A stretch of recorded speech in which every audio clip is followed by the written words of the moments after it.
For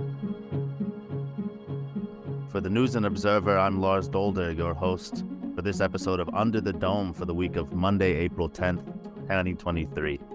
I'm here today with my politics team freelancer, Kyle Ingram, Charlotte Observer local news editor, Josh Bergeron, and congressional correspondent, Danielle Battaglia. Guys, what a week. I don't know where we should start.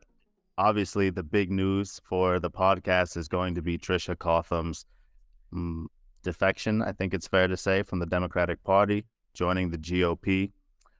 Kyle, you were working with us when that first broke on Tuesday before initially it was announced on Wednesday. What was that like? Yeah, I mean, we saw the initial story and we spent the rest of the day doing our best to get confirmation on this. Initially, no party heads wanted to talk about this. We tried to speak with House Minority Leader Robert Reeves, and he wouldn't give us any comments. So while we were trying to put our story together, I thought to reach out to Representative Cecil Brockman. He's also a Democrat who's voted with Republicans several times lately. And notably, he was one of the absences during the override vote for the pistol permit law. So I reached out to him, and he sort of gave us a first look into what her motivations might have been for leaving the party. He talked a lot about how the party had punished people for going out of step with what the party wanted, or for having their own thoughts or opinions, or voting differently than party leaders wanted. And he said that they had sort of, the Democrats had brought this on themselves, and that the supermajority was something that they'd have to have on their conscience. So that was Tuesday, and shout out and props to our former colleague, Lucille Sherman at Axios Raleigh, who broke the story. Wednesday comes and things really get explosive. That's when they host a press conference at the GOP headquarters. Danielle, I know by then we had pulled you into the coverage. There was so much to do that we had to go all the way up to DC and get you involved. What was that like when officially the Republicans confirmed that they had in fact kind of poached someone from the Democratic Party? It was interesting. I mean, you saw the press conference and it was fiery. She didn't hold back at all on her views of the Democrats and Leader Reeves, and how she felt that he was leading the Democratic Party and why she was walking away from it. And, you know, it's interesting to be sucked back into the state legislature from DC, because these are people I know well and had a break from covering, but it's interesting to see the party dynamics play out right now. Yeah, I know many of our listeners will know you, Danielle, and that you previously worked with us at Insider and at the News and Observer, and then went up to DC to cover the drama up in federal politics. This isn't something that we see very often, but you dug into the past and whether there's precedent for someone switching parties like this. And I was actually surprised at how much there was. What did you find, even in North Carolina's history, was there party switching going on in any recent years? There's a lot of party switching going on. I don't have the number in front of me, but it was more than 100 since 1994 that have switched parties across the country. And then in North Carolina, we pulled this out of my story, but Wikipedia had listed 10 people from North Carolina who have switched. And we're talking like, you know, Elizabeth Dole, she had been a Democrat and switched to the Republican Party, which we didn't include in the story because it didn't really affect her politics at all. It happened prior to her getting into public office for North Carolina. But then you have people like Michael Decker and Jim Black, and that was a famous case. People know it as the IHOP case because this bribery case happened in IHOP. Basically, House Speaker Jim Black had asked Michael Decker to switch political parties so he could keep power. He paid him $50,000 to do so. They both ended up in prison over it. It was a big deal for North Carolina. So I don't know what we're looking at in this case, but obviously if it doesn't go to that level, it's not the biggest party switch we've ever seen. And I'm not saying that it will go to that level either. Yeah, for people who forget that Democrats were in power for a very long time, until really not so long ago in the grand scheme of things, and had their share of scandal as well. Because that was, in that case, Jim Black as Speaker was a Democrat and recruiting someone from the Republican Party to join his caucus so they could maintain power, right? And why they chose an IHOP to conduct that business, I don't know. If it was Waffle House, it'd be peak North Carolina. That's right. Yeah. Now, on the same day, Wednesday, obviously, Republicans, they came out, they announced this shift. Democrats followed with their swift response. Many called for her resignation, and that was from D.C. all the way to her hometown, Charlotte, and in Mecklenburg County. Josh, it's great to have you on from the Charlotte Observer, our sister paper. You all covered a lot of what was happening back at home, and Democrats there have not been happy. What's been going on? Well, yeah, Democrats obviously not happy at all, primarily because they feel like that they just elected her to office as a Democrat and elected her to office in a district that is pretty heavily Democratic.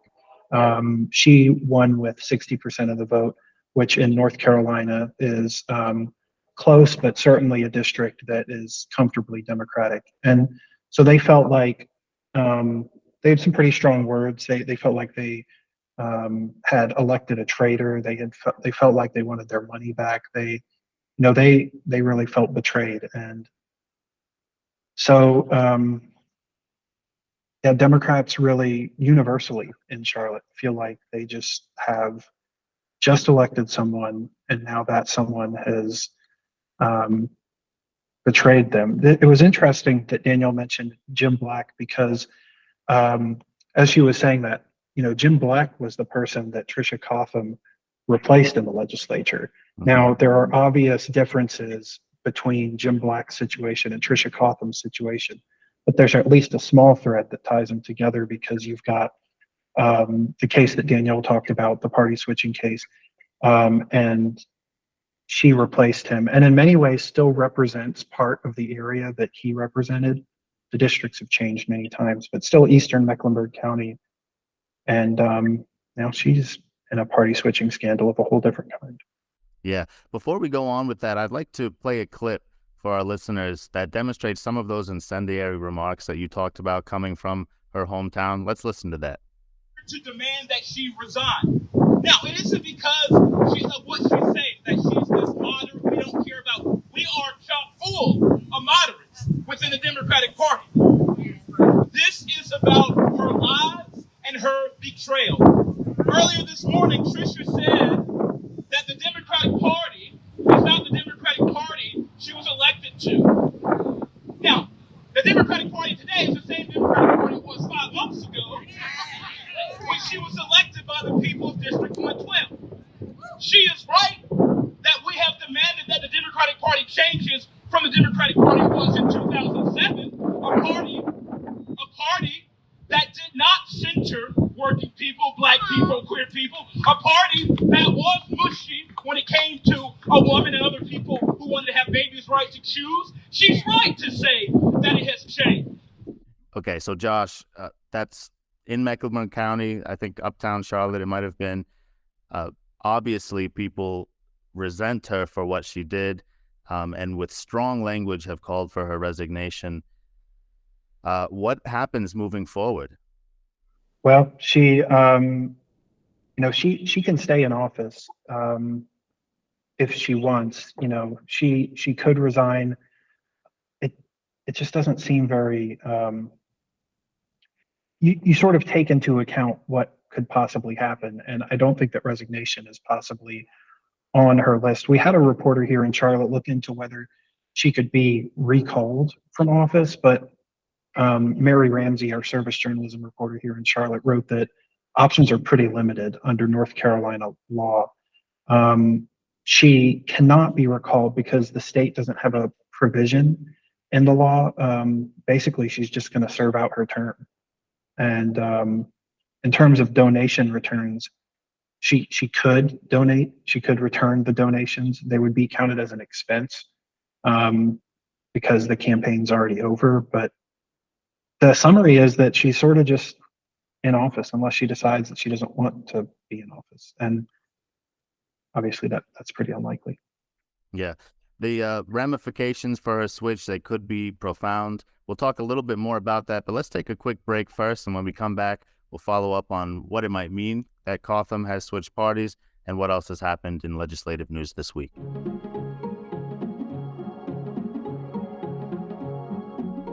Again, I'm Lars Dolder with the News and Observer, here with my colleagues who work in various sections of politics news.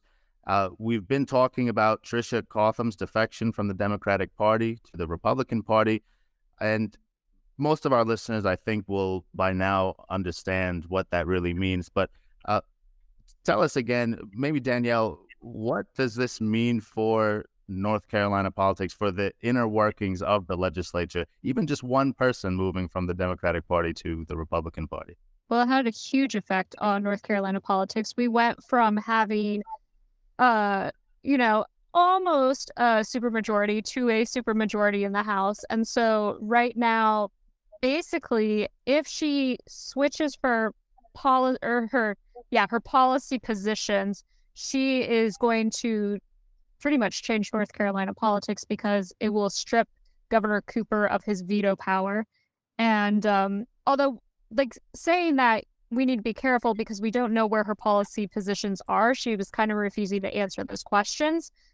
She's not exactly a conservative Democrat. She was pretty moderate in the past. And so if she sticks with where she was prior, she could, keep the Democrats in line with where they want to be and continue to have veto power in the legislature. That most likely is not going to happen. She is going to switch her policy positions and vote with Republicans, and therefore anything they want to push through will probably go through, and the governor can't do anything about it.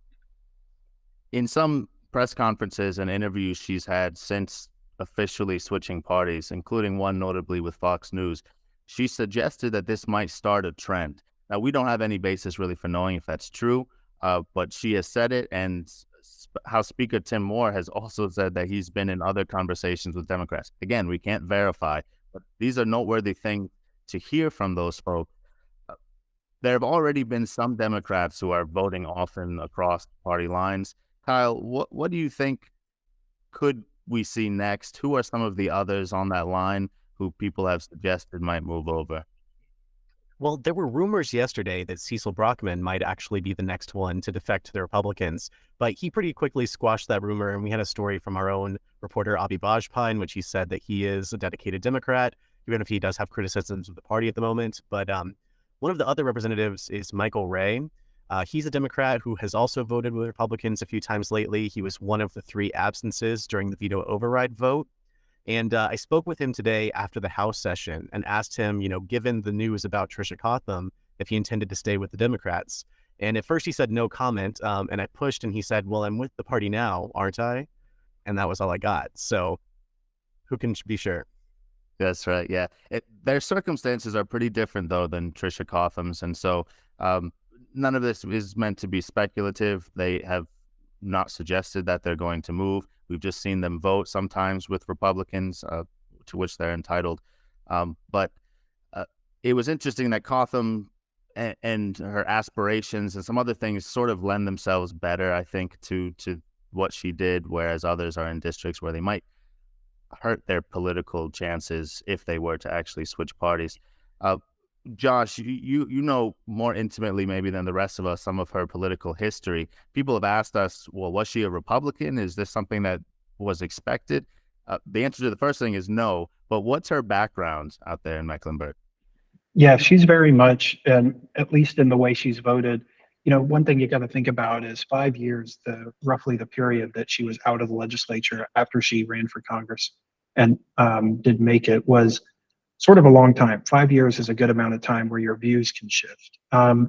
This year, she was still very much a Democrat in terms of her voting patterns. One thing that was notable as I was sort of looking through her votes this session is on some of the major issues, she voted with Democrats.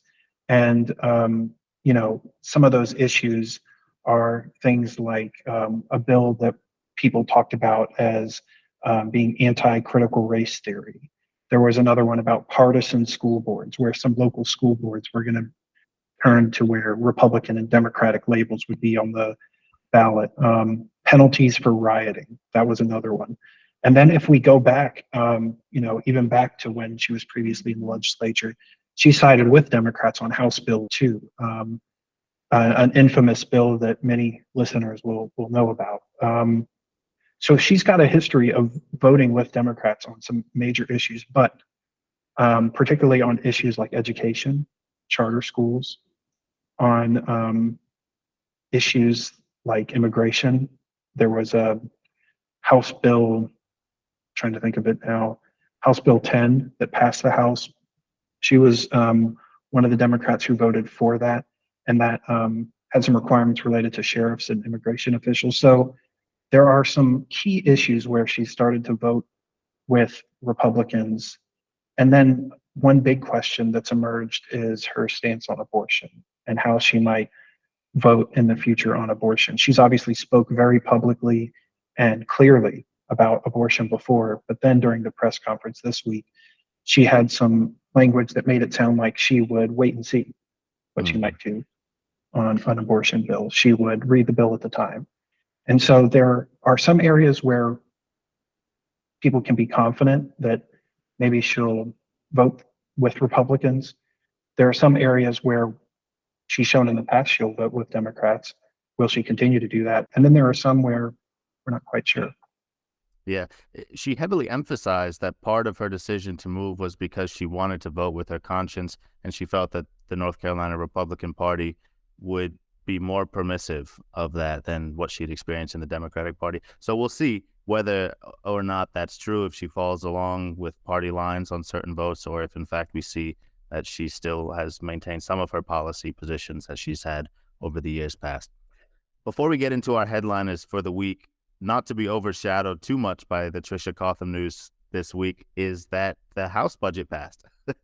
on a normal week, that might have been the big news that we talked about, but this week things were unusual, of course.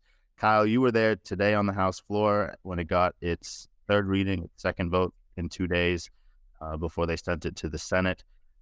What was that debate like? How do the different parties feel, and what chances do you think it might have in the Senate? Well, we heard a really long speech from House Minority Leader Robert Reeves, in which he mentioned a lot of discussion around the opportunity scholarships that are being expanded in the budget. He spoke against those. He was talking a lot about the need to invest in public schools, redirect more money there, and really just talking in broad terms about how taxation and the operations of the government should be going towards more people who are using public services rather than things like charter schools or private schools. And that's a lot of the debate that we heard there. No one really answered after his speech, and the budget was then passed along party lines. And we don't know exactly when we're going to see the Senate's budget proposal. And I did ask Senate Leader Phil Berger today if he could give us any specifics on how it might differ from what the House has passed, but he's been pretty tight-lipped about that. Yeah. Typically, we see the Senate wants more aggressive tax cuts. Senate Leader Berger's mentioned that in the last few weeks and months, but not specific to this proposal from the House. So we'll see. I think you said earlier that he suggests at least some of the numbers would be moving around. So that's not really telling us anything, but we kind of have an idea. The Senate often trends toward more aggressive tax cuts, more frugal spending. We'll see what happens. Well, headliners of the week then. Kyle, while we're with you, what have you got?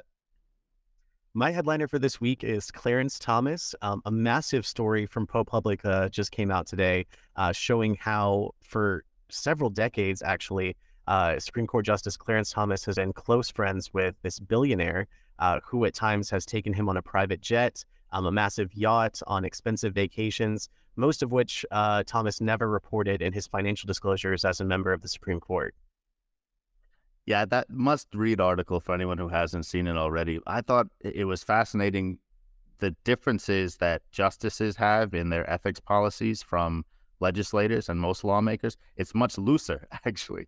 And so a lot of that would be egregious if it was a lawmaker we were talking about. But some of it is really not inappropriate. But then again, it got a little too far and crossed the line with some interesting ways. I won't spoil the story, but still a lot to be said there. Yeah, great headliner. Josh, what about you? I've tried my best, but the biggest news here in Charlotte is Tricia Cotham. She's a Charlotte area legislator, has been a Charlotte area legislator except for that 5-year break.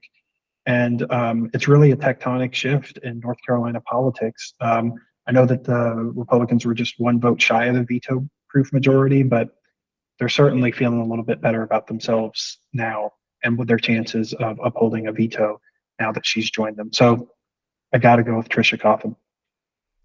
Can't blame you for it. And it was funny earlier you mentioned how she followed Jim Black, how you got these two crazy party switching stories in one area.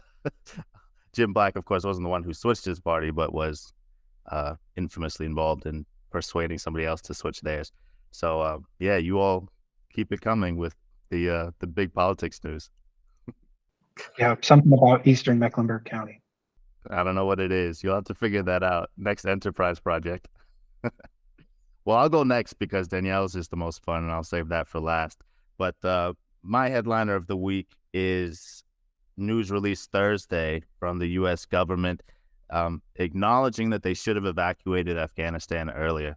It's interesting, of course, we remember how disastrous that effort was and the criticism that came under Biden's early administration in his presidency when he chose to leave Afghanistan. And in this report, it's kind of buried in this 12-page summary that the government released. They don't admit to having made a mistake, but they say that they will change their policies to make sure similar things don't happen in the future. So in government parlance, that's kind of saying that things didn't go the way they meant them to. An interesting report there and lots of good reporting coming out on it. If you haven't seen that already, the government talking about Afghanistan kind of gives me a little bit of the vibes that happened following the Vietnam War, although not maybe as severe, but it's interesting when these reports come out from the government, their self-evaluations. Anyway, Danielle, give us the best headliner of the week. Are you ready for fun? Yes. So my headliner of the week, and Lars and I decided to write about this on Wednesday, and we see how that went for us because it's not in your newspaper yet. But on Monday, when the White House does their Easter egg roll, because North Carolina loves to get involved in DC holidays, the Easter eggs, and I think it's like 22,000, will be from North Carolina. There's a farm in North Carolina providing all the eggs. So the North Carolina eggs will be surrounded by children. I think the character Bluey's going to be there. Winnie the Pooh and Tigger are supposed to be showing up. It's going to be a ton of characters. I'm sure the Easter Bunny's going to be there and lots of kids having fun with North Carolina eggs. So I'm very excited that we are celebrating holidays up here again from the Carolinas. Yes. We'll see when we get this podcast out to all you listeners. Maybe by then we could have pulled together this fun story. But this is what happens, see, in politics when people drop big news and prevent us from hard-hitting stories like North Carolina-sourced Easter eggs. Well, thank you all for your time this evening. Thank you, everyone, for listening to us. Again, this has been Lars Dolder with the News and Observer and our friends from over at the Charlotte Observer, our sister paper as well. We appreciate you listening.